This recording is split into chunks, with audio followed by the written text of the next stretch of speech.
Hey, greetings, everyone. I am Craig Bielik with Ogden Regional Medical Center. I'm your host today. Thank you for joining us. We're really excited. Great program today. I've got Jennifer Gorder, and I'm going to allow her to introduce herself. And we're going to be talking about mental health and suicide prevention. This is really important, and we hope you'll stay with us and watch. Right, Jennifer? Yes. Absolutely. Please. So, all right, Jennifer, let's start with who you are and your credentials and what it is you do for the behavioral health program with Mountain Star. All right. I am Jennifer Gorder. I'm a licensed clinical social worker. I am the clinical manager for the behavioral health services. Okay. So what kind of a job is that? What do you do like on a daily basis? So it's really quite an amazing job. I get to bridge between the patients and staff, administration. So I get to just get in there and really help advocate for people's needs and, you know, what they need, what they want. So yeah. Do you like working in the mental health field? I love working in the mental health field. Yes, yeah. Absolutely. You go home fulfilled and everything, right? I do. Good for you. Yeah. Good for you. So I just mentioned the word mental health, and we're going to start off with a question that might seem super obvious, but I'm going to ask it anyway. What is mental health? Define that. I mean, is there a good way to describe what mental health is? So mental health is pretty complicated. It's a whole bunch of things put into basically wellness. So we're looking at spiritual health, emotional health, mental health, just really looking at the different ways that we respond to the outside world, to the inside world, just really wellness. How do we interact not just with ourselves, but also with the community, with family, with people. It's a broad topic. It is a huge, very broad. Like really, really big. And I think a lot of people, most people probably know this, but do you think mental health and physical health are related in any way? I absolutely do. Yeah. Yeah. Yeah. I mean, it's obvious when something goes wrong with your mental health that you might cause physical harm to yourself or something like that. But on a daily basis, if everything's going well, you still believe mental health and physical health are linked. Yes. Yes, the body and the mind are definitely connected. So if you're not mentally well, it can show up in your body, like unexplained aches and pains, different, we call them psychosomatic symptoms. So you may have headaches because that's where your anxiety has decided to land. So yeah, absolutely. So mental health is important in a lot of ways. Besides the things you've mentioned, why else do we have to maintain our mental health? So mental health is important because it really is a gauge of how we interact with other people. So the way that I'm interacting with you, in order to have a relationship, in order to have a connection with someone or something, you've got to be able to want to have that connection. You've got to be able to have something within you that drives you to be connected in some way. Okay. Is there a way to measure mental health? Can you step on a mental health scale, or can you do a saliva test for mental health or something like that? How do we know where you are mentally? Okay. So that's a really good question. It is, again, very broad, very complex. It's very individualized.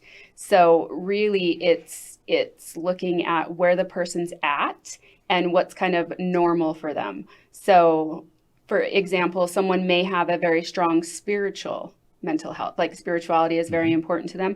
As long as they are engaging in that and it's kind of their normal behavior, then that would be good mental health for them. So my mental health is probably much different than your mental health. Right. Yeah. Right. There are a lot of people that spend like 20 hours in a gym each day. Yes. But if I did that, I would be in mental health problems because that's not me. Is that correct? Is that a good way to look at it? That's a really good way of looking at it. You had just mentioned you were at a golf tournament. Yeah. And I thought, there's no way I would go golfing. But then I thought, what did I do this morning? I spent an hour and a half in the yoga studio. Sure. So yeah, exactly. So even our mental health is much, much different.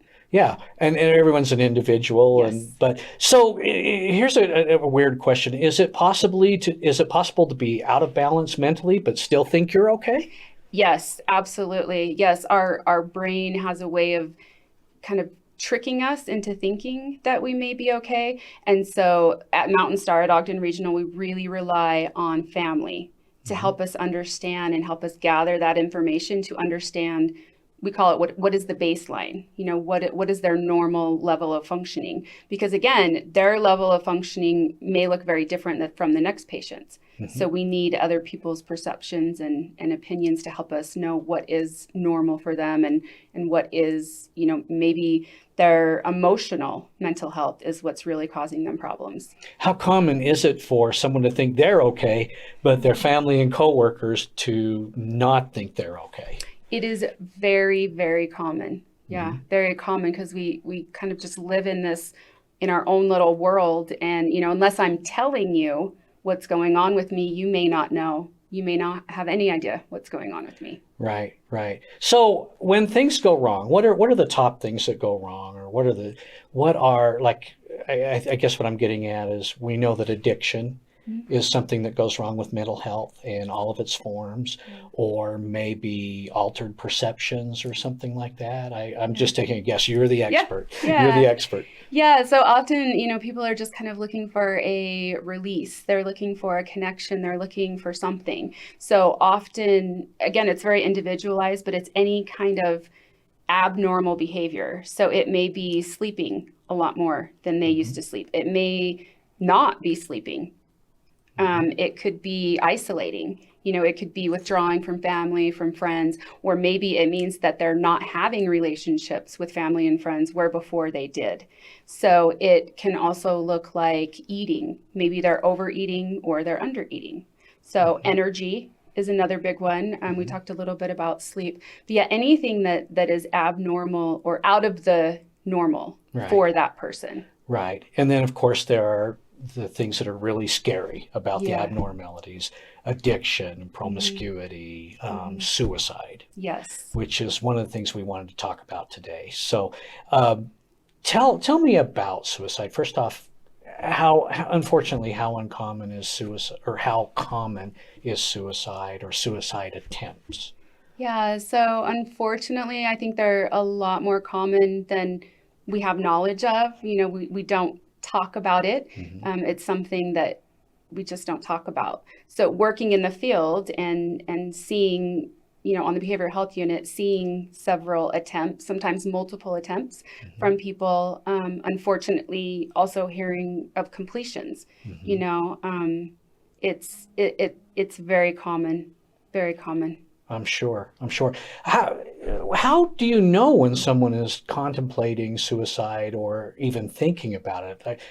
I've heard there's warning signs. I've even read some and all that, but explain those to me. Okay.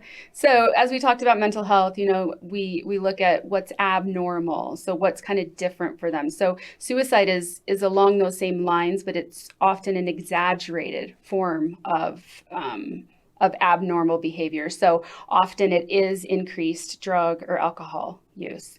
It is sometimes giving away possessions, which can be, as a family member or a support person, you're like, oh, thank you for that. But in that patient's mind, they've decided what they're going to do.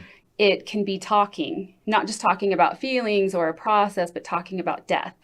Saying, I wish I was never born. I wish that I wouldn't wake up. Hopefully I go to bed and I don't wake up tomorrow. It can also be seeking out what we call lethal means. So ways for them to end their life. So maybe purchasing a gun. It could be purchasing a rope. It could be seeking out pills. Whatever method they have decided to use, they're actively engaging in pursuing and finding. Yeah. I had a friend, unfortunately, that had committed suicide. And this person was talking quite often about other people who had committed suicide. That we just didn't notice that as a red flag of what was going on. Is that common also? It can be. Yeah. Again, I think every person is so individualized, but it's just that difference, that noticeable difference. Yeah. A lot of people don't like to talk about suicide. I mean, I'm not talking about people contemplating it. I mean, it's not the kind of conversation you want to have over lunch and that sort of thing. But do you think it's important that our society talks about suicide? Or is there a risk that we might, make it sound like it's okay or something? Yeah, that's such a good point. Most people are scared to talk about suicide because they believe that if they talk about it, they're going to put the idea in the person's head. And I promise you, you won't put the idea in the person's head because the person's already thought about it. Right. It is extremely difficult to talk about. I, working in the behavioral health profession, I ask people this question 2 or 3 times a day. Do you feel like completing suicide? Do you feel like harming yourself? I recently had a friend who I had noticed some of those signs in, and I reached out to him, and the hardest thing I have done probably in my career was to ask someone that I cared about, are you thinking about suicide? Really? It was so hard. Well, how Yeah. should we, adults or teenagers or whatever, how should we talk about suicide? I mean, it's not like the kind of thing you bring up, hi Dave, how are you? Let's talk about suicide, Right, that right. sort of thing. But how do you talk about it? Where is it appropriate, or how do you work that into a conversation? Yeah, so very delicate, very, very delicate.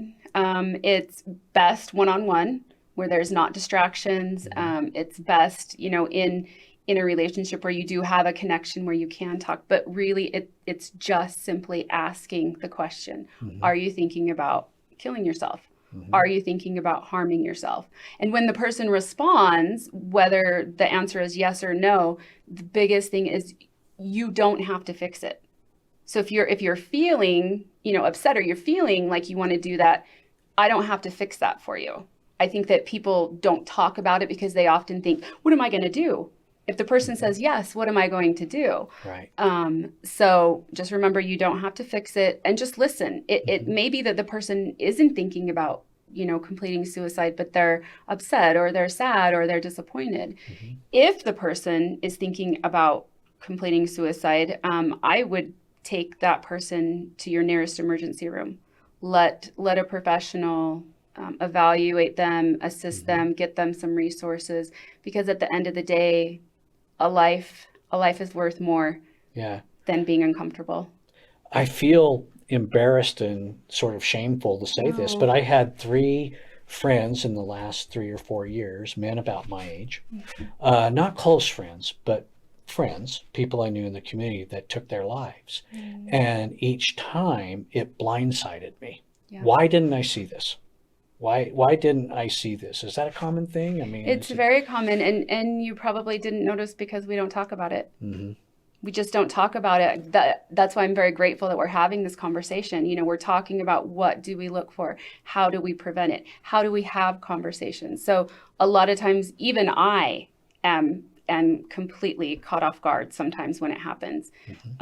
We have researchers have a list of things that we can look for, and all we can do is just go with that and increase awareness. Because as we increase awareness, now I know that you'll be thinking differently if you see some of those signs. I definitely will be thinking differently. So hopefully the viewers will, think differently, or maybe not be afraid to talk about it. Is there some sort of preventative medicine? I mean, should parents talk to kids about suicide just in a regular conversation? Like, God, guys, I do not want this to happen to you, and this is what I want you to do if you ever start to feel this way. I mean, is that okay, or? I think it's okay. I am a huge, huge fan of talking.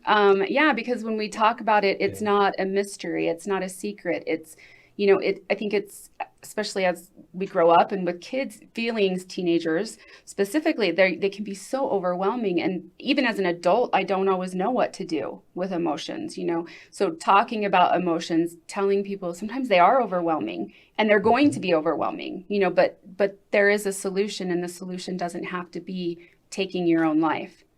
So it's really about getting there when it's a smaller problem, if we can identify it, and then getting people the help that they need.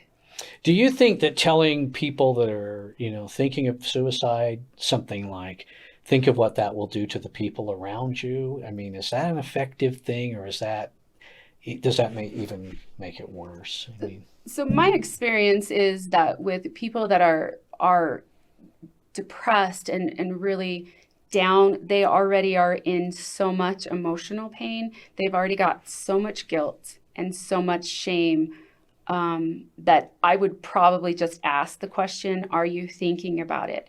Do you know how you would do it? And then get them some help, because already they're emotionally overwhelmed. They're overloaded with emotions. So I personally would not say that. Maybe if it was before the point, or the point of them wanting to do that, it may be worth it to have a discussion. But again, there's usually so much guilt and shame about them not being able to just get better, or, do harder or whatever, just to overcome their mental illness that, yeah. What do you do as a person if you've got someone in your life that you think is leading up to this, or you're worried about, just worried about? What do you do? I mean, where do you go? So this is one of the most difficult things to do, but talk to them. Just talk to them. There's a lot of different ways to approach it. I found that the best way to do that is just to be very genuine and just express concern. So I may say, hey, Craig, I've noticed that I haven't seen you as much. Is anything going on? Or, hey, Craig, it seems like you've been down. I've noticed a difference in your mood. What's going on with you? Just really opening up that conversation and just asking them, because it could be that you're exhausted from the golf tournament. Yeah. I mean, or I had a bad game. I had a really bad game that's affected me for 3 weeks. Yeah, I mean, we don't know. And so it's really just talking to them and asking them, what's going on? How hard is this with like teenagers? Because when you say, changes in behavior and things like that, I mean, I've had teenagers. I was once a teenager. Yes.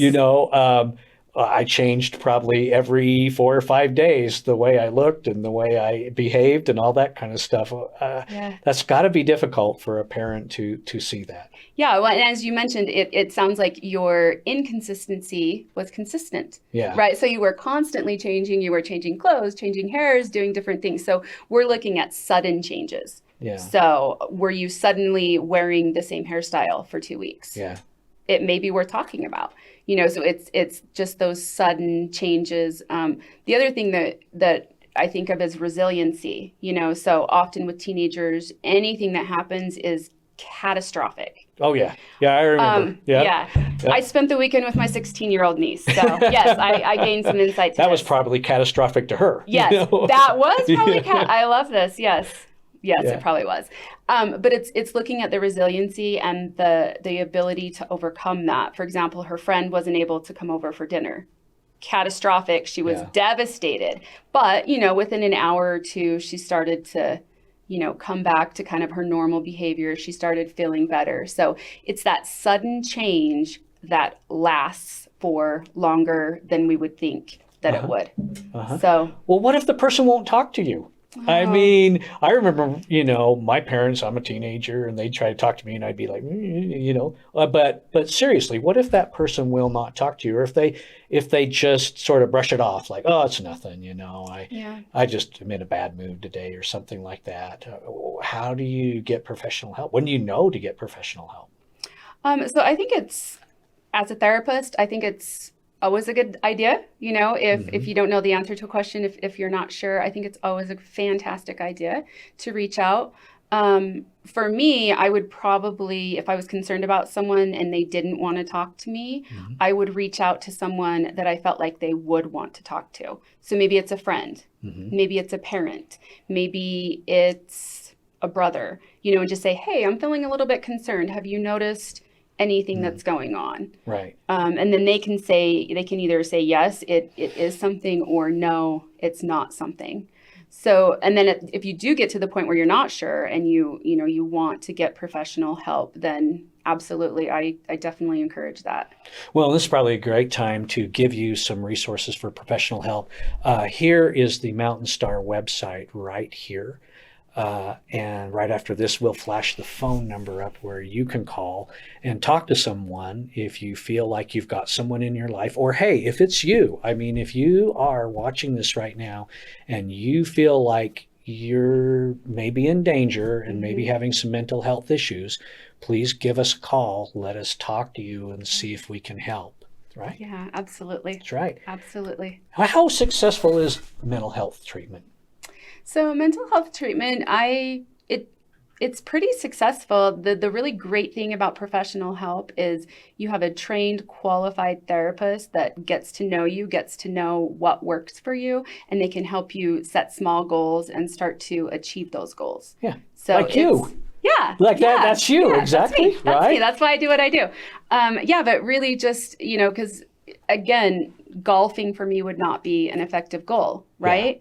Yoga might be. Yeah. So the really cool thing about Mountain Star Services, as well as therapy in general, is really looking at those individualized treatment plans, we call them, or goals. And, and again, because mental health is so individualized, really the person that's seeking the treatment is the one that decides how effective it is. Well, you know what? I'm taking you golfing and you're taking me to yoga. Perfect. I'm going to be is it a beautiful tree or what's that? Is that right? The tallest tree. The tallest tree that there is. Yes, let's do it. Yeah. Folks, you don't have to suffer through mental health issues by yourself. There is help available. There are a lot of resources. Here's our website again that you can get some information. If you feel like something is going wrong, call Jennifer, talk to Jennifer or one of the other people in our behavioral health staff. And I hope this has been informative for you. And I really appreciate you guys watching and more. And more, I appreciate Jennifer Gorder sharing her time, her talent, and her information with us. And she's going to turn out to be a great golfer, trust me. And he's going to be a yogi, watch. Boy, am I ever. Am I ever. Until the next time, we'll see you later.